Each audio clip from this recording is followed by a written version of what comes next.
At this time, I would call upon Mr. Nathan Hunter, Chair of the Jefferson Community College Board of Trustees, to introduce our keynote speaker.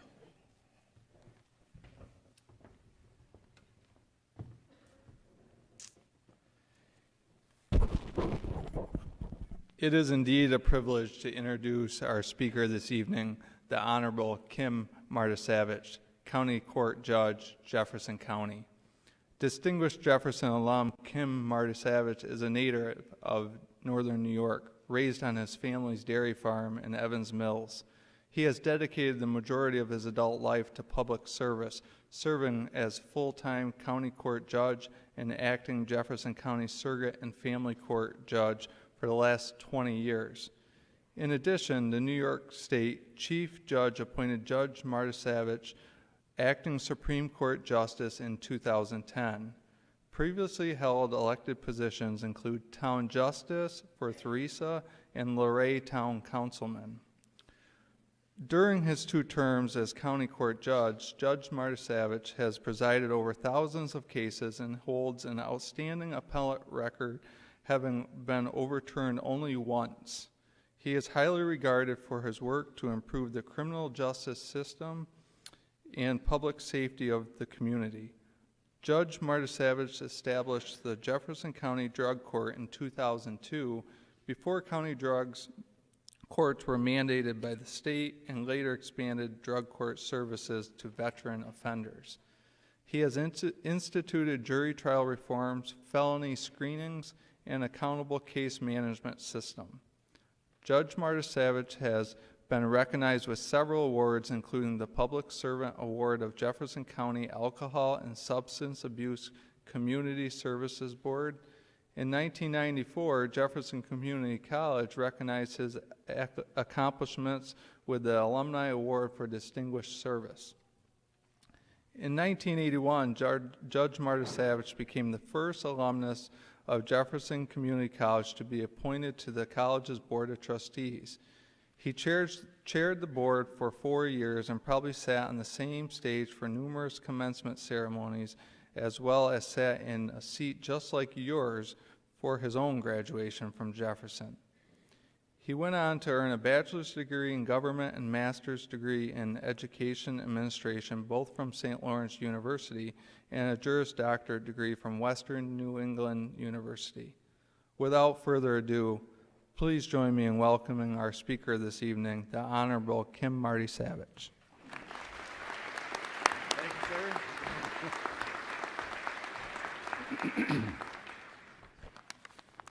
Chair Hunter, President Ty Stone, members of the stage party, ladies and gentlemen of the JCC class of fall of 2019, distinguished honorees, members of the JCC community, family, and friends.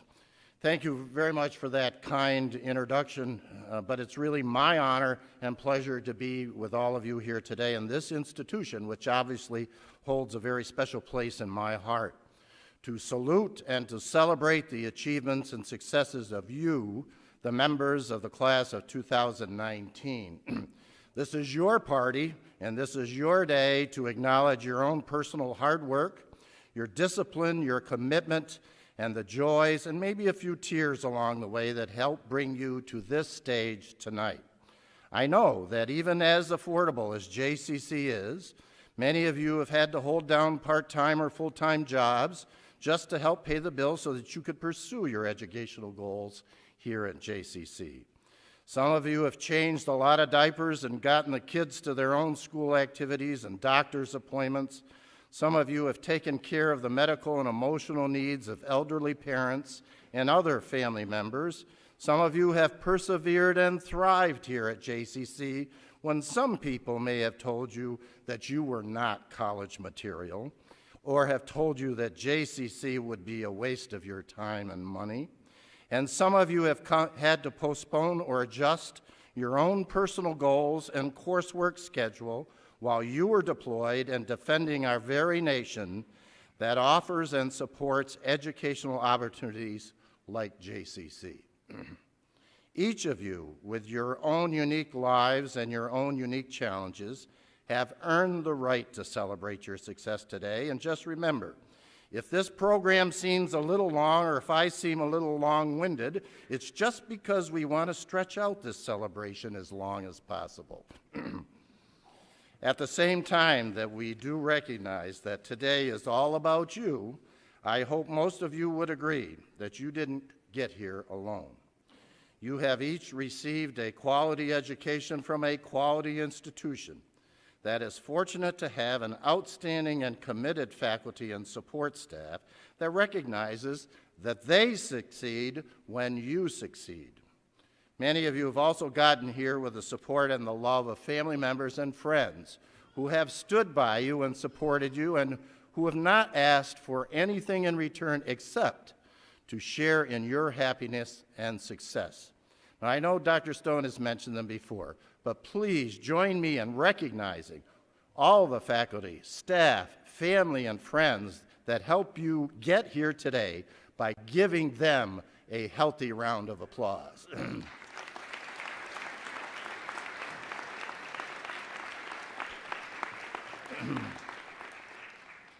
For nearly six decades or 3 generations now, JCC has been a vibrant symbol of hope to our community and region.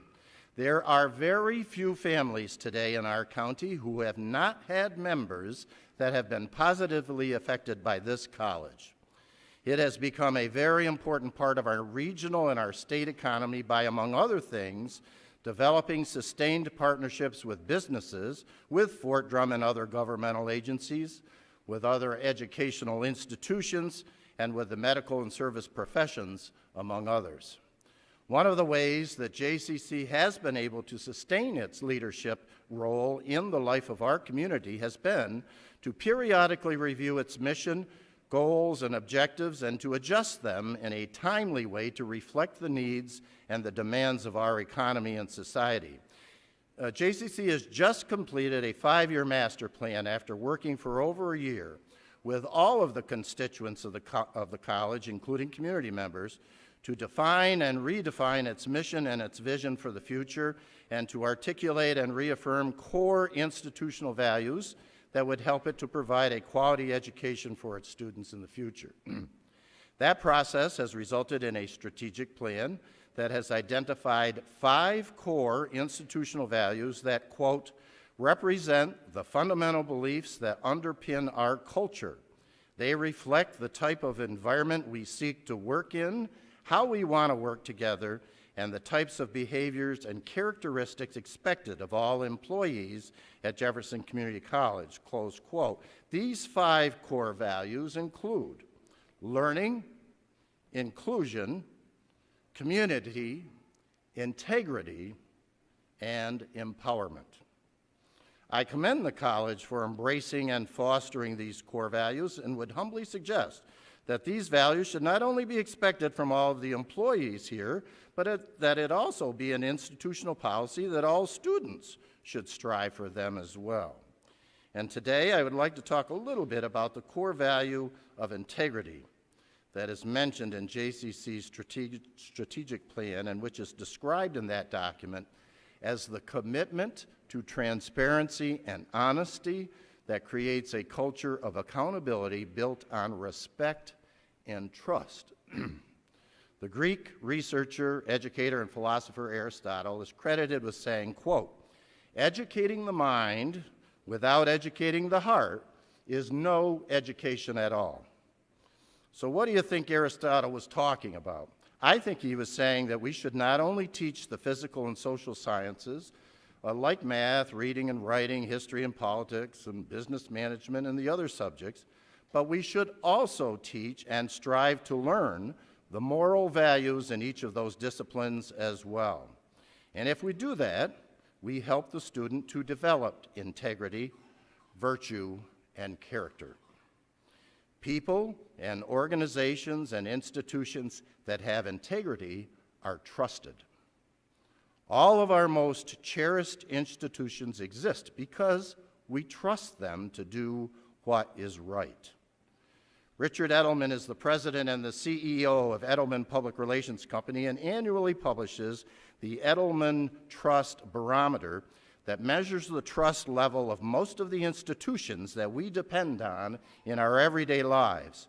The 2018 Edelman survey, not surprisingly, showed that trust in the United States has suffered the largest ever drop in the survey's history, and that the faith in government dropped 14 points to just 33%. Edelman said last January that, quote, "The U.S. is enduring an unprecedented crisis of trust," and that, quote, "this is the first time a massive drop in trust has not been linked to a pressing economic issue or a catastrophe," close quote. He went on to say that, quote, "the root cause of this fall is the lack of objective facts and rational discourse." Just look at the crisis in Washington these days, where it seems that the only code of conduct for many of our politicians down there is that the ends always justifies the means, no matter how outrageous or false or misleading or hurtful those means are. Integrity in Washington these days is a very scarce commodity.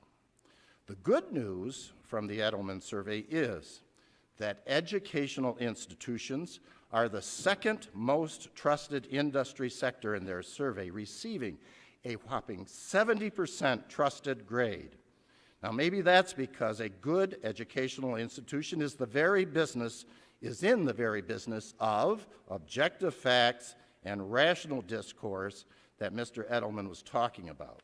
The highest trusted industry, by the way, was the technology industry, with 75% trusted grade. Niall McCarthy has written an article for Forbes magazine about another poll that was taken last year in June of 2018 by the Gallup organization that showed 74% of Americans trusted the military a great deal or quite a lot, and that 67% felt the same way about the small business industry. Now, what do all of these institutions that we trust so much have in common? Well, I believe one of the things they all have in common is that each institution has an objective set of rules of behavior or code of conduct or ethical guidelines that they adopt and they follow that make them accountable, that these rules, guidelines, or codes all foster systems of integrity, creating that atmosphere of trust with the general public. While you were here as a student at JCC, and if you studied engineering or criminal justice or law enforcement or nursing or EMT or other medical professions or social work or counseling or business management or teaching, chances are that you have already studied about some of the moral and ethical considerations of those professions and the standards of behavior that you will be held to if you work in those fields. If you are or have been a member of the military, you already are very aware that there is a moral code of conduct for the soldier on and off the battlefield. This graduation is the second graduation ceremony that I have attended today. This morning I participated in my last graduation as the Jefferson County Drug Court judge in a program that we first created in 2001 to treat chemically addicted criminal offenders through an intensive holistic program, sometimes affectionately referred to as coercive treatment, lasting a year or more to help reduce crime and improve public safety in our community. Every alcoholic and other addict in the program, by definition, is extremely selfish and self-centered and is lied to, cheated, and or stolen from other people, many times from their families, from their employers and co-workers, and their closest friends, people that used to trust them the most. This lack of trust and integrity of these defendants has damaged and destroyed many, if not all, of their relationships. We have had some great successes over the years in helping some of our addicted neighbors to rewire their brain, to change their habits through medical and mental health treatment, and one reason for that success is that the former offender has learned to adopt a new personal code of conduct that has restored their integrity and reestablished or created trust where there wasn't any. Many have succeeded because they have each individually learned to be responsible and accountable for their own choices and their own behavior. All of us, in our own personal lives, will continue to be challenged to make moral choices and ethical decisions in the future, at work and at home. Our words and our actions mean something and have consequences to the people that we live and work with. Integrity isn't just some abstract concept important only to professors or military brass or to judges.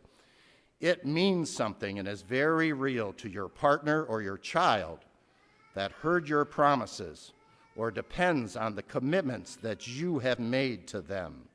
It means something to your coworkers who sometimes trust you with their very employment future.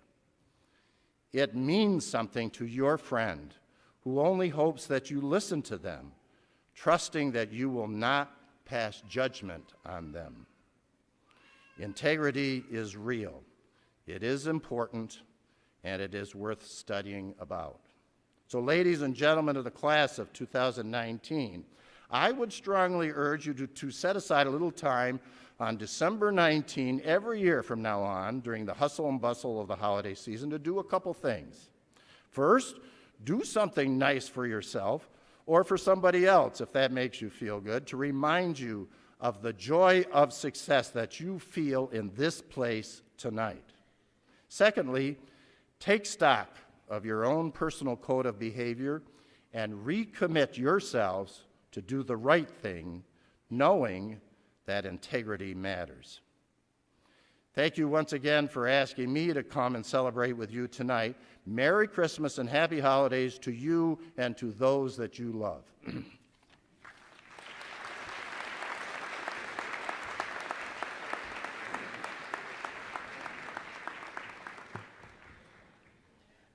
Judge Marta-Savage, thank you for making this 2019 fall commencement truly special. We sincerely appreciate your commitment to education and to the North Country community, and we wish you well in your retirement.